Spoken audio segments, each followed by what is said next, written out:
Hello बच्चों, राधे राधे आप सभी को।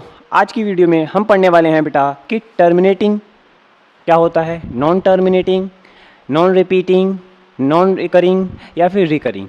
ये जो वर्ड आपने पहले चैप्टर में सुना होगा, क्या है इसका मतलब, आइए समझते हैं आज की क्लास में। तो आज की क्लास होने वाली है इम्पॉर्टेंट, जिसमें हम 4 टर्म्स के बारे में पढ़ेंगे जो इससे पहले हमने कभी नहीं समझी। ठीक है, देखो, रिपीटिंग बोल लो या रिकरिंग बोलो, ठीक है। टर्मिनेटिंग होता है एक, और एक होता है नॉन टर्मिनेटिंग। ठीक है जी। और इसी में फिर आया है एक नॉन टर्मिनेटिंग, नॉन रिकरिंग। ठीक है, ये सारे टर्म्स आपके पहले चैप्टर में इंट्रोड्यूस हुए हैं। सबसे पहले मैं बता दूं टर्मिनेटिंग का मतलब क्या होता है। देखो, आप ना किसी भी नंबर को अगर डिवाइड कर रहे हो, जैसे आपने 8 को डिवाइड किया 2 से, या फिर आपने 100 को डिवाइड किया 25 से, तो आप देख रहे हो कि ये पूरा पूरा डिवाइड हो जा रहा है। तो जो पूरी तरीके से डिविजिबल हो जाते हैं, जिनका रिमाइंडर 0 आता है, वो नंबर कहलाते हैं टर्मिनेटिंग। क्या कहलाते हैं? टर्मिनेटिंग। ठीक है। कभी कभी आपने देखा होगा कि जैसे आप मान लो आप 20/3 को डिवाइड कर रहे हो, तो मतलब 20 को 3 से डिवाइड कर रहे हो, तो करके देखो 23, 3 6 जा 18, फिर आए 2, ये कट गया 0.0, 3 6 जा 18, फिर 2 0, 3 6 जा 8। ये क्या होगा? ये रिपीट होता चला जाएगा। तो ये क्या कहलाएगा? ये रिपीटिंग नंबर कहलाएगा। क्या कहलाएगा? रिपीटिंग। इतना समझ आ गया? रिपीटिंग बोल लो या रिकरिंग बोल लो, ठीक है ना। इतना समझ आ गया? ये 2 टर्म्स आपकी समझ आ गई होंगी। अब देखो, सीधी सी बात है, जो चीज़ टर्मिनेटिंग नहीं होगी वो क्या होगी? Non terminating. जो चीज़ रिकरिंग नहीं होगी वो क्या होगी? Non recurring. ठीक है। अब सर ये तो समझा दिया, लेकिन इसका क्वेश्चन और इसका कंसेप्ट से क्या रिलेशन है, ये चैप्टर में क्यों दे रखा है? तो बेटा ये चैप्टर में इसलिए दे रखा है, इससे आप पहचान सको, इसमें और अच्छे से पहचान सकोगे कि कौन सा नंबर रैशनल नंबर है और कौन सा नंबर इरेशनल नंबर है। ठीक है।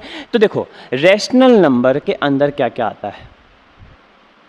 रैशनल नंबर कहता है अगर पहली कंडीशन, अगर वो पूरी तरीके से टर्मिनेट हो रहा है। क्या? कौन पूरी तरीके से?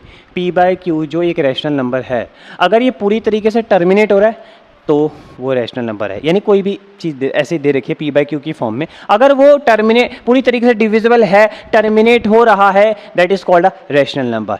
अगर वो नॉन टर्मिनेटिंग है, यानी टर्मिनेट नहीं हो रहा है बट रिकरिंग है, टर्मिनेट नहीं हो रहा लेकिन रिपीट हो रहा है, तो भी वो रैशनल नंबर है।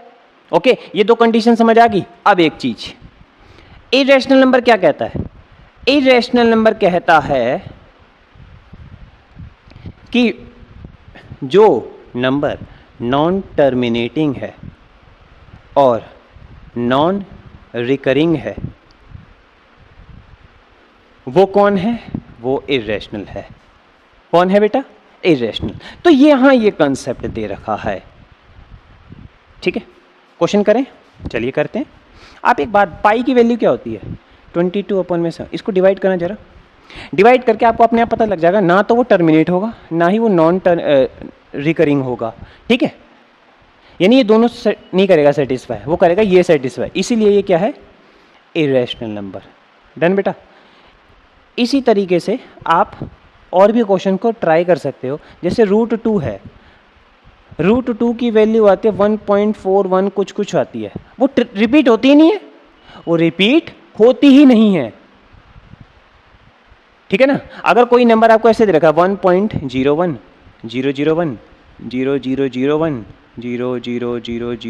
क्या है? ये रिपीट हो रहा है? एक भी नंबर बता दो रिपीट। ये अगर फ्रैक्शन में, तो यहाँ 201 आ गया, फिर यहाँ 301 आ गया, फिर यहाँ 401, तो ये क्या कहलाएगा? ये कहलाएगा नॉन टर्मिनेटिंग और नॉन रिकरिंग, यानी आपका इरेशनल नंबर। समझ आ गया बेटा? तो ये है आपकी, ये 4 टर्म से आप पहचान सकते हो कि कौन सा नंबर आपका रैशनल नंबर है और कौन सा नंबर आपका इरेशनल नंबर है। ओके, अगली वीडियो में हम समझेंगे कि किसी भी नंबर को p बाय क्यू की फॉर्म में हम किस प्रकार से रिप्रेजेंट करेंगे। सबसे इंपॉर्टेंट क्वेश्चन 2 मार्क्स में आता है पेपर में, सबसे इंपॉर्टेंट कंसेप्ट भी है। इस मैं आपको हर क्वेश्चन करा के दूंगा, छोटे से छोटा नॉर्मल क्वेश्चन भी और बड़े से बड़ा डिफिकल्ट क्वेश्चन भी, एक ही पैटर्न से, एक ही कंसेप्ट से। मतलब वही कंसेप्ट हर क्वेश्चन में लागू होगा और आपको इजी वे में समझ आएगा। ठीक है, मिलते हैं आपसे अगली वीडियो में। अभी के लिए राधे राधे।